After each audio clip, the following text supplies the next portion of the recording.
Hello, and welcome to Replay Value. The 5-hour analysis blitz is back with the third installment, where the RNG gods found Girls' Last Tour's first episode to be the victor. I really enjoy the analysis blitz series and will continue trying to do one every month. But back to the matter at hand.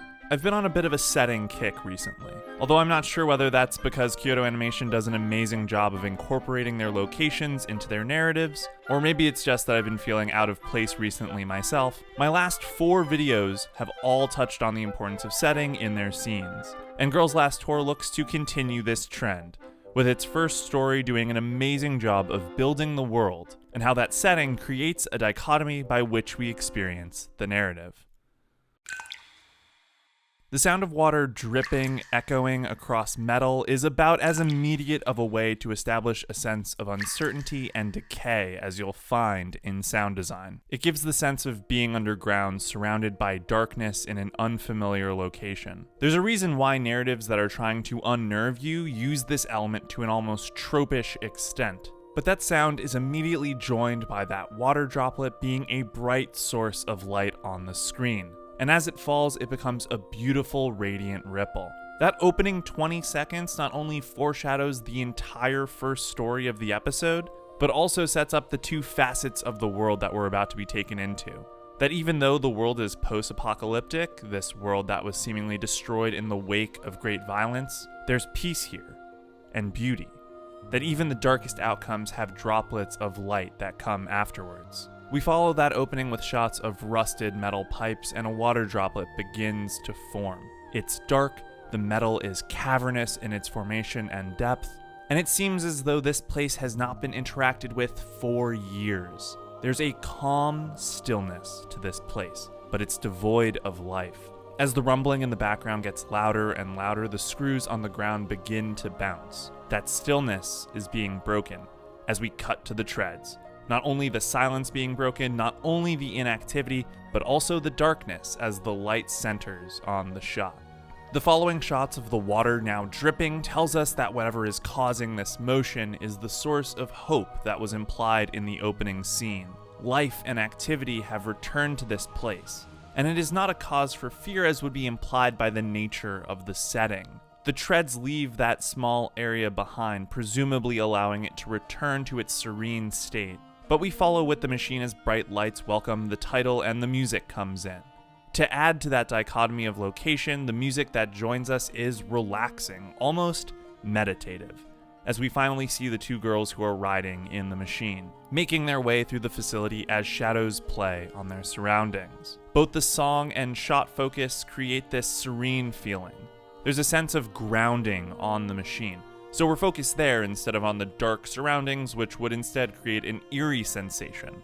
And of course, if a creepy song was playing, the tone of the setting would go in a complete 180. Combine this with the cute moe blob art style of the characters, a huge contrast to the realistic and dark metallic structures, and you've got yourself, purely based off of the tone set by the visuals, symbolism, and audio, the basis of a peaceful post-apocalypse. Another element I really like about the setting of the first story is how it builds to revelations. There's a sense of progress inherent in movement through a space, and a lot of vertical movement over stairs and the like, which helps in that regard. We know from the other parts that we've already talked about how isolating this place feels. Like these 2 girls are the only ones in the entire facility, the only source of light in an extremely dark place. And the flashback that we watch as Chi dreams about the past, suggesting tragedy in a war-torn world, furthers this isolation. When you're moving forward, you can't really reminisce on the past. And it leaves us, as we watch Chi try and pull her hand out of Yu's mouth, wondering about what the world outside is like. Is this underground labyrinth the only place devoid of people, or is the entire world like that? Are the girls simply leaving behind a war zone and going somewhere safer, or what is the point of their travel? It isn't until the girls continue to climb and see the bright light of the outdoors, and also a revelation for the audience, that we know for certain what the world is like. And again, there's the same incredible dichotomy. The facility and the outside world are effectively the same, in that there's no life there. Everything is in ruins. but the beauty of the sky that is opened to by a bright white light, drawing a direct parallel to that opening droplet again, tells us that there is no need to despair. And the piano melody that accompanies the girls' excited reactions to finally being outside again helps to ensure that the audience takes away a positive emotion from this moment, as opposed to the existential fear that an apocalypse inherently creates. There is simple joy in watching two characters warm up soup against the backdrop of a world in shambles, an inherent pleasure in leaving behind the dark for a bright, starry sky. That opening scene with the water droplet, the initial introduction of the two girls, and the vertical movement through the dark underground space and the arrival in the outside world all help to build up a setting that, while depressing on the surface, feels calm.